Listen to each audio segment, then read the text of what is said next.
প্রিয় বাংলাদেশের সাহসী ছাত্র জনতাকে বিরচিত অভিনন্দন।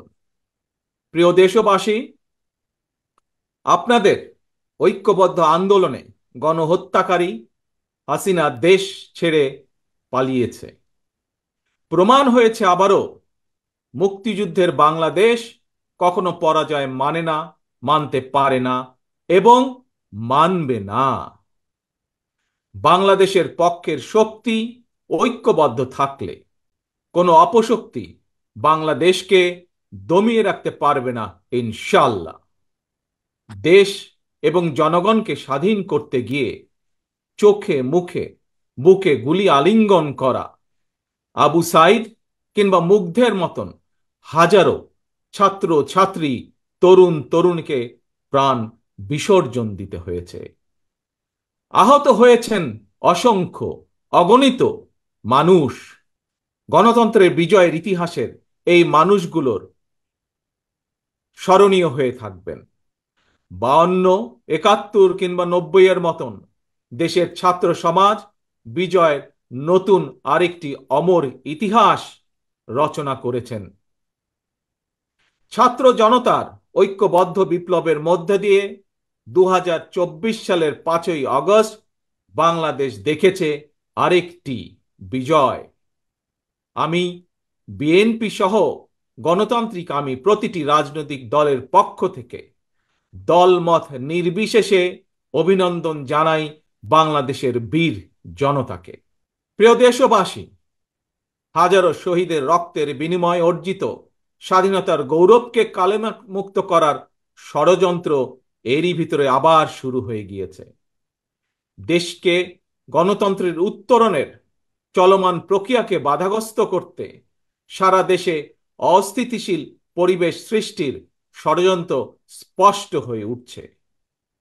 প্রশাসনের প্রতি আহ্বান, শক্ত হাতে আইন শৃঙ্খলা নিয়ন্ত্রণ করুন, প্রতিটি মানুষের নিরাপত্তা নিশ্চিত করুন। ধর্ম, বর্ণ পরিচয়ের কারণে কেউ যেন নিরাপত্তাহীনতায় না থাকে, সবার আগে সেটি নিশ্চিত করতে হবে।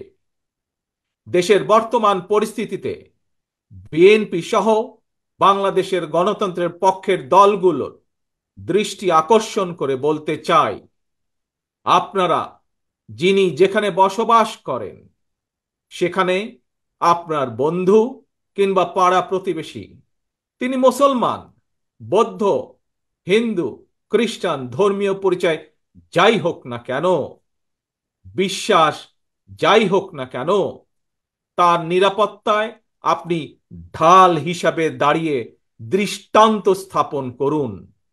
প্রিয় ভাই বোনেরা, আরেকটি বিষয়ের প্রতি আপনাদের দৃষ্টি আকর্ষণ করে কথা বলতে চাই। একটি সভ্য এবং গণতান্ত্রিক রাষ্ট্রে পুলিশ অপরিহার্য। পুলিশ জনগণের শত্রু নয়। গণহত্যাকারী হাসিনা বিনা ভোটে ক্ষমতায় থাকার জন্য আইন শৃঙ্খলা বাহিনীকে জনগণের শত্রু হিসাবে দাঁড় করিয়েছে। তবে আমি বিশ্বাস করি, বিএনপি বিশ্বাস করে, বাংলাদেশের গণতান্ত্রিক রাজনৈতিক দলগুলো প্রত্যেকে বিশ্বাস করে, পুলিশের ভেতরে একটি চক্র ছাড়া অধিকাংশ পুলিশ কর্মকর্তা এবং সদস্য চাকরিবিধি মেনেই, দেশের আইন কানুন মেনেই দায়িত্ব পালনের চেষ্টা করছেন। হাসিনার পালনের পরে বর্তমানে খুব সুকৌশলে একটি চক্র পুলিশের মনোবল ভেঙে দেওয়ার ষড়যন্ত্রে লিপ্ত হয়েছে। পুলিশকে অকার্যকর করে দেওয়া গেলে দেশকে অস্থিতিশীল করা সহজ। ধর্মীয় সংখ্যালঘু জনগোষ্ঠীর মনে নিরাপত্তাহীনতা সৃষ্টি করা সহজ। অস্থিতিশীলকারীদের আমি হুঁশিয়ার করে দিয়ে বলতে চাই, পুলিশ কিংবা ধর্মীয় সংখ্যালঘু জনগোষ্ঠী আজ থেকে, এই মুহূর্ত থেকে হামলা কিংবা নৈরাজ্য বন্ধ করুন। এমনকি কেউ বিএনপির নাম ব্যবহার করে কোনো অপকর্ম করতে চাইলে তাকে ধরে আইনে হাতে তুলে দিন। দেশবাসীর প্রতি আমার বিনীত আহ্বান, কেউ দয়া করে নিজের হাতে আইন তুলে নেবেন না। প্রতিহিংসা, প্রতিশোধে লিপ্ত হবেন না দয়া করে।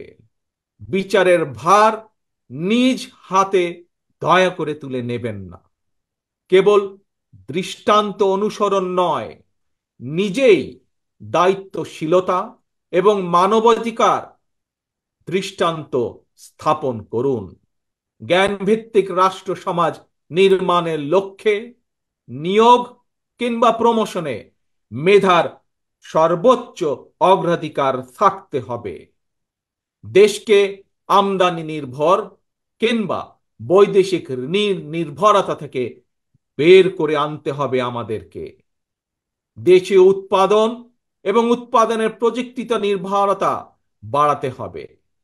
দেশে কর্মসংস্থান তৈরি করে বেকার সমস্যার সমাধান দ্রুতই চেষ্টা করতে হবে সমাধান করার জন্য। গার্মেন্টস, শ্রম, ঔষধ, আউটসোর্সিং সহ সম্ভাবনায় খাতগুলোকে নিয়ে রফতানির বাজারের আওতা আমাদেরকে যে কোনো মূল্যে বাড়াতে হবে।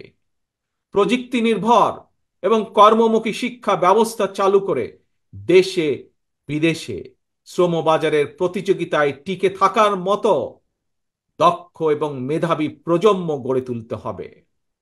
স্বাস্থ্য চিকিৎসা ব্যবস্থাকে আধুনিক এবং বাস্তবসম্মত করার লক্ষ্যে প্রাথমিক স্বাস্থ্য সুরক্ষা নীতির উপরে অবশ্যই অবশ্যই গুরুত্ব দিতে হবে।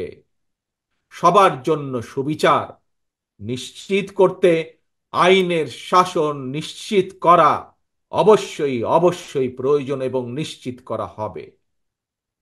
প্রিয় ভাই বোনেরা, দেশে কিংবা প্রবাসে এমন অনেক বাংলাদেশি রয়েছেন যারা জ্ঞানে বিজ্ঞানে অভিজ্ঞতায় সমৃদ্ধ।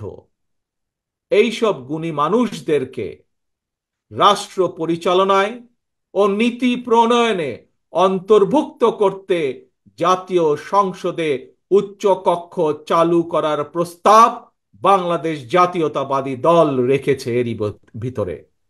রাজনৈতিক এবং রাষ্ট্র পরিচালনায় গুণগত পরিবর্তন আনতে না পারলে আমাদের আজকের এই বিপ্লব কাঙ্ক্ষিত ফল মিলবে না।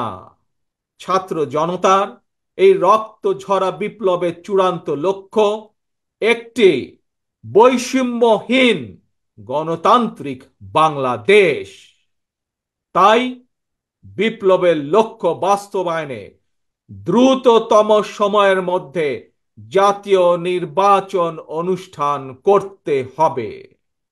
দ্রুততম সময়ের মধ্যে জনগণের ভোটে নির্বাচিত প্রতিনিধিদের কাছে ক্ষমতা হস্তান্তর করতে হবে। স্বৈরাচার হাসিনা পতনের রক্তরঞ্জিত বিপ্লবকে সার্থক এবং সফল করে আসুন নাগরিক হিসাবে আমরা আরো দায়িত্বশীল আচরণ করি। বিভেদ, বিরোধ, হিংসা, প্রতিহিংসা নয়। আসুন সবাই মিলে রাষ্ট্র এবং সমাজে মুক্তিযুদ্ধের মূল মন্ত্র সাম্য, মানবিক মর্যাদা, সামাজিক সুবিচার প্রতিষ্ঠা করার শপথ গ্রহণ করি। নতুন প্রজন্মের জন্য একটি দুর্নীতিমুক্ত এবং জবাবদিহিমূলক একটি নিরাপদ গণতান্ত্রিক বাংলাদেশ আমরা গড়ে তোলার সর্বোচ্চ চেষ্টা করি। আমরা সকলে ঐক্যবদ্ধ থাকলে আগামী দিনের বাংলাদেশের জন্য, তারুণ্যের জন্য একটি নিরাপদ ভবিষ্যৎ আমরা গড়তে পারবো ইনশাআল্লাহ।